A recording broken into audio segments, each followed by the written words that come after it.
Hey, Shaun, Boom just celebrated its 12th anniversary. My company has survived 12 years of existence, and I think this last one has been the most challenging due to the world and the state of affairs and production and the economy in general and people right now.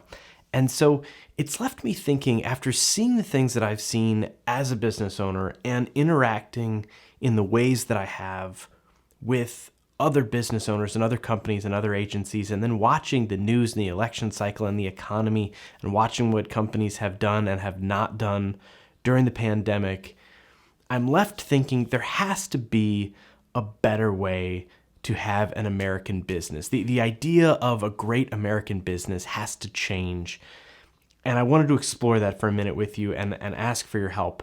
But before we get started, I have to say, one, I'm going to say American business in this, but the truth is businesses in the United States and businesses around the world are all connected at this point.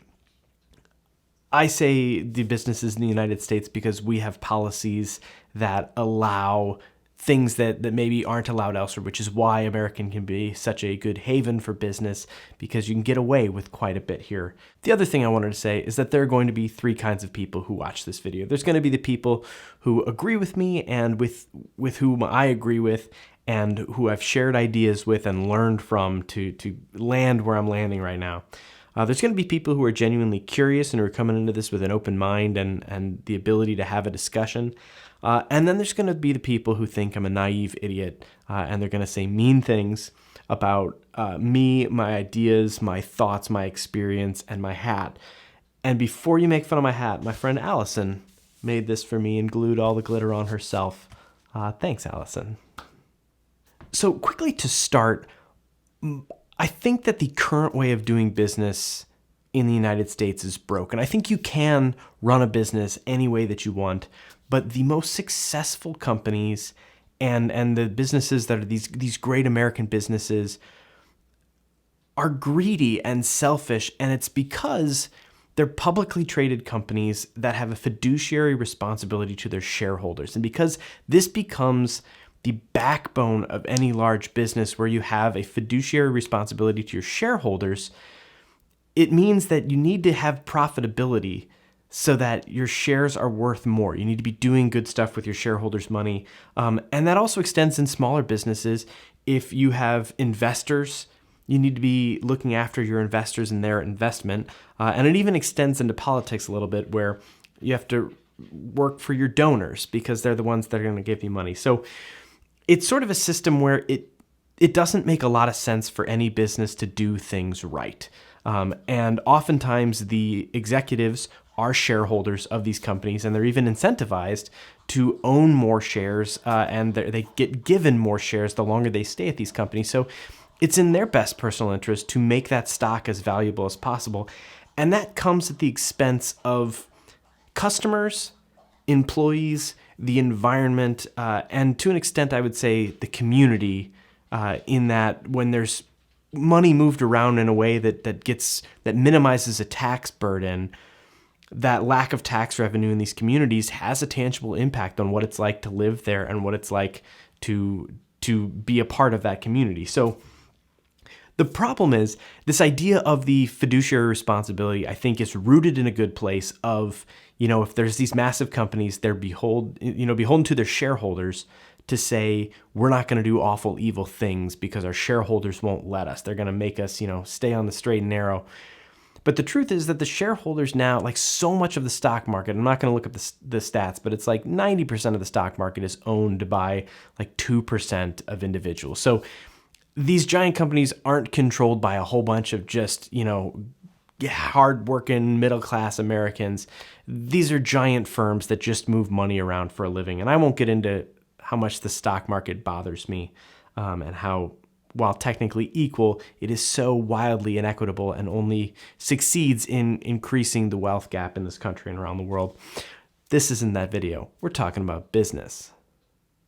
But the other problem is, as far as the market correcting for these things, and like if a company is so evil, people just won't buy from them anymore. And I think you can find tiny examples where certain things have affected these companies after, an oil spill or something like that. But these companies are all still around. Like, no one gets taken down like that. And when a company gets big enough, they're able to bring their costs so low. And because they're not paying their employees enough and they're not increasing wages on their own and staying, in line with even inflation and things like that, it's creating this inequality where all the employees that work at these companies that are actually doing the grunt work, not the executive level, but they're making bare minimum, and they have no choice but to shop at their own places that have the lowest price, even though it's not necessarily the best company and not even someone they would want to support necessarily. But you have your Walmarts and your Amazons and things like that, where I was shopping for Christmas presents, and the Brio train set I wanted to get for my son was $35 on Amazon, and I went to Brio's website and it was $52. And that's money. That's money that people can't just choose to be like, well, Brio deserves it, and I'm going to pay $7 for shipping. And so it creates this system which is just so hard to break from. And that's the problem. And that's where I've gotten to after my personal experience working with companies where they've pushed back on my day rate and tried to offer me like half my day rate.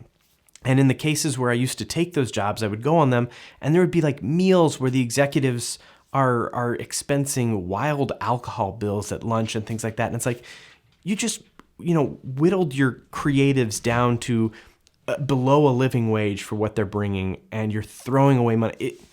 It's bothersome, and I've seen it firsthand. And I've worked for large nationwide broadcasting companies. I've worked for nationwide agencies and local agencies. I've seen a bunch of different companies where the same thing happens. So I'm left 12 years later with my company wondering, what does a good business look like, a good American business or worldwide, wherever you are?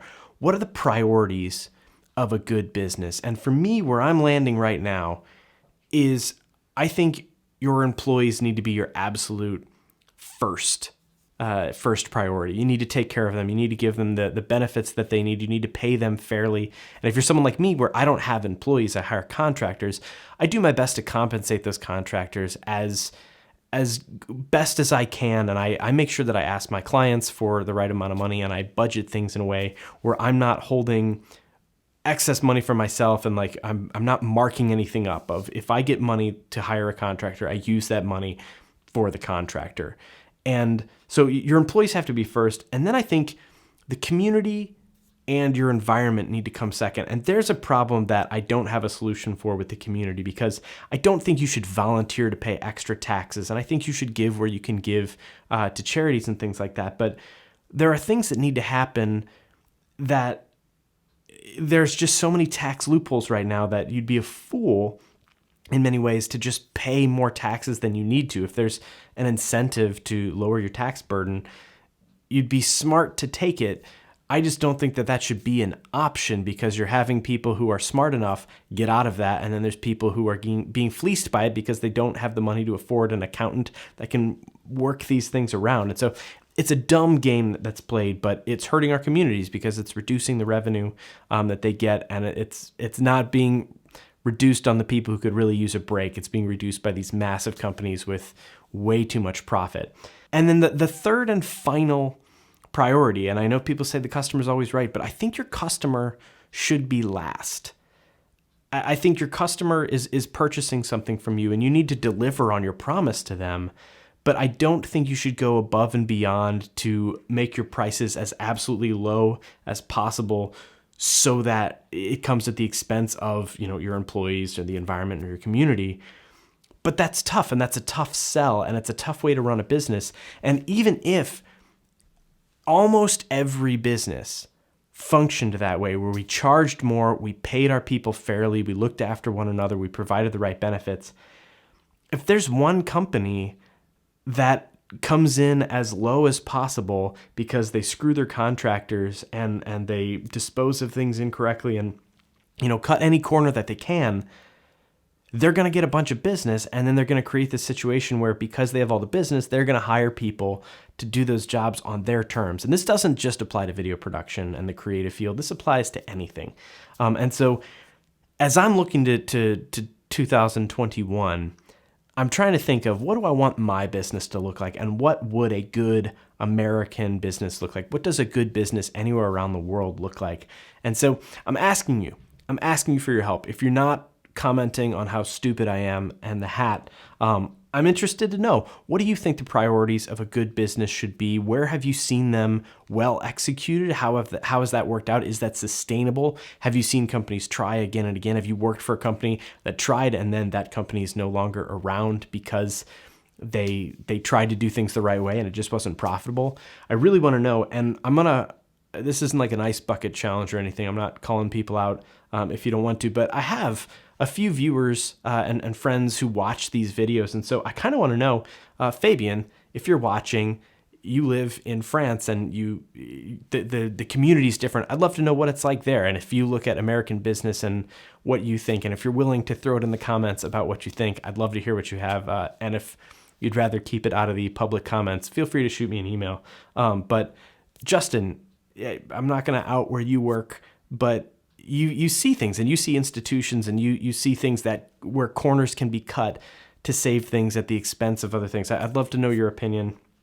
And same, Brett, you've worked in agencies and things like that. Dane, you guys both run your own freelance situations like I do, where we have our LLCs, but we interface with other agencies.